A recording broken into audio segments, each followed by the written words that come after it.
This is your story. This is my story. But most of all, this is the greatest story ever told. This is God's story.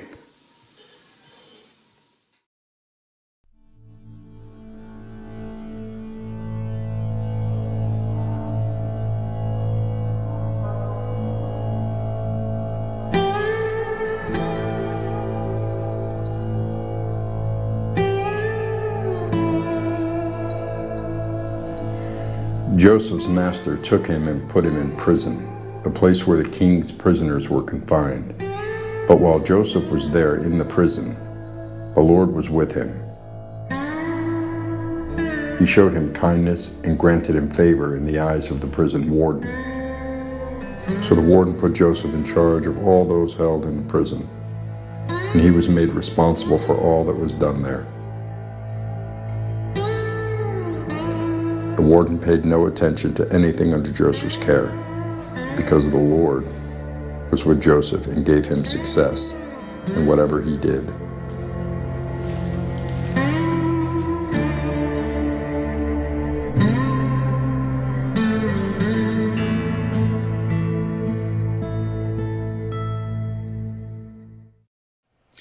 Prison is a hard place to find yourself in.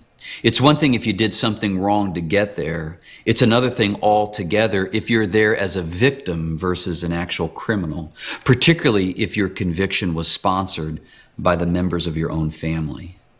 Well, this is precisely the place that a young man named Joseph found himself in. We're introduced to him at the age of 17. He is the son of Jacob, the grandson of Isaac, and the great-grandson of Abraham. He's a part of this great nation that God in the upper story is slowly building to reveal his presence, his power, and his plan to get all people back. But this family didn't function as one who was going to bring us back into a relationship with God. They could barely get along with each other.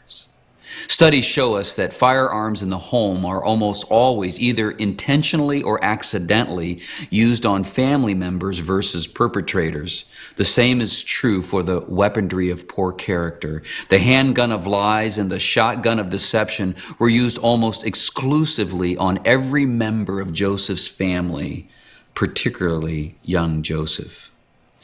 You see, of the 12 brothers, Joseph was Dad's favorite.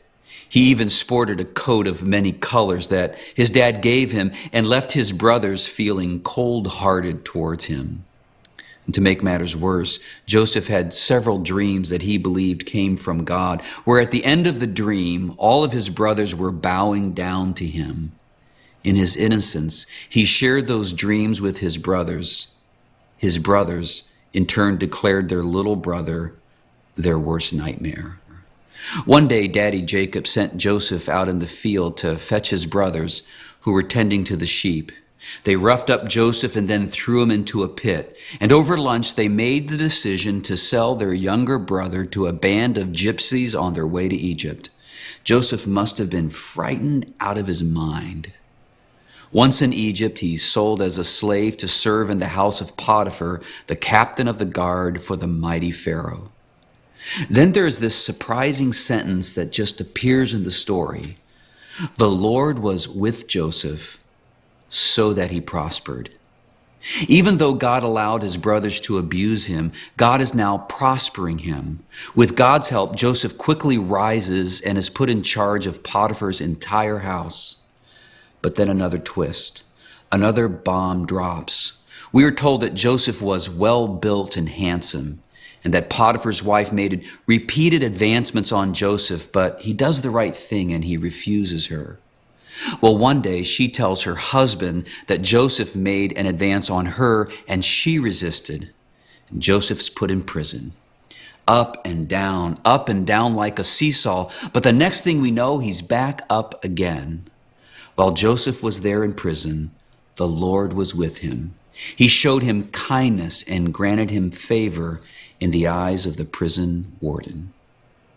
God again allowed for an unjust attack on Joseph and allowed him to go to prison. Yet once in prison, Joseph immediately gains favor and is put in charge of the prison. And one of the things that God did for Joseph was to give him the ability to interpret dreams. The story tells us that he's in prison for about 2 years when he gets a call from Pharaoh, the main dude, to come and interpret this dream he keeps having. Well, Joseph interprets the dream. Basically, he tells Pharaoh there's going to be 7 years of a bumper crop, or lots of food, and then there will be 7 years of famine, no food at all. You know, it's really helpful to know this. Genesis 41:46 tells us that Pharaoh believes him and puts him second in command over all of Egypt to lead. He's now 30 years old. 7 years of harvest come, and Joseph stores up food to get them through the 7 years of famine. No other nation or people group knows what's coming. At the end of the first 7 years, the 7 years of famine begins, but under Joseph's leadership, they are prepared. Now, the famine is affecting everyone, everywhere, including his father and his brothers back in Canaan. Jacob, Joe's dad, sends his sons to Egypt to get some food so they don't die. When they arrive in Egypt, they bow down before the second in command of all of Egypt, their punk brother Joseph, even though they didn't recognize him. Joseph is now 39 years old. 22 years has passed since he was sold down the river, thrown under the bus by his brothers. 22 years passed before the dream he dreamed as a teenage boy came true. After several emotional encounters, Joseph finally reveals his identity to his brothers. Here's what Joseph had to say to them in the story. Joseph said to his brothers, "I am Joseph. Is my father still living?" But his brothers were not able to answer him because they were terrified at his presence. Then Joseph said to his brothers, "Come close to me." When they had done so, he said, "I am your brother Joseph, the one you sold into Egypt. And now do not be distressed and do not be angry with yourselves for selling me here, because it was to save lives that God sent me ahead of you. For 2 years now there has been a famine in the land, and for the next 5 years there will be no plowing and reaping. But God sent me ahead of you to preserve for you a remnant on earth and to save your lives by a great deliverance. So then, it was not you who sent me here, but God." What Joseph's brothers did to him in the lower story was completely wrong and had lifelong consequences of pain and guilt and depression. As a matter of fact, they could never really ever forgive themselves.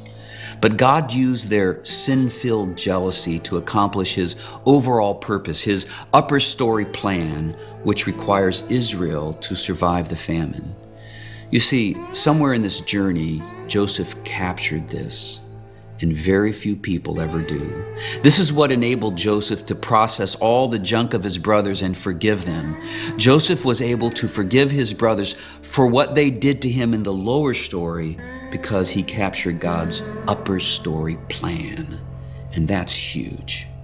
Some of you might think, wouldn't it have been easier for God to use his influence to recommend Joseph for the job instead of making him go through 22 years of struggle? Well, those 22 years of up and down struggles molded Joseph into the kind of man who could do what he did with integrity. Those 22 years gave Joseph an opportunity to see God's hand in life's most hopeless circumstances and situations and to learn to trust in God completely.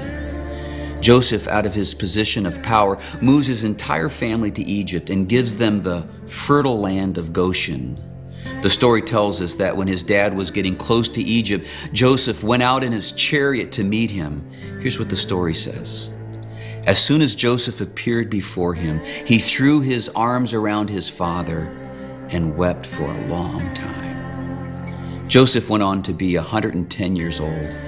Yes, he had 22 tough years, but he ended up with 71 really great ones. And how rich it must have been to know that he was used by God to save Israel and to move God's upper story plan further toward completion. You know, the story is likely being rewritten for your life.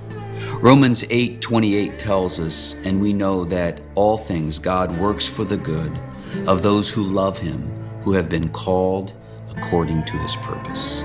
This promise of God tells us that if we love God and align our lives to His upper story purposes, everything in our lives, the ups and the downs, the mountaintops and the valleys, the highs and the hurts, the raises and the rejections, the good and the bad, are all working together to accomplish good. So be patient. Trust God.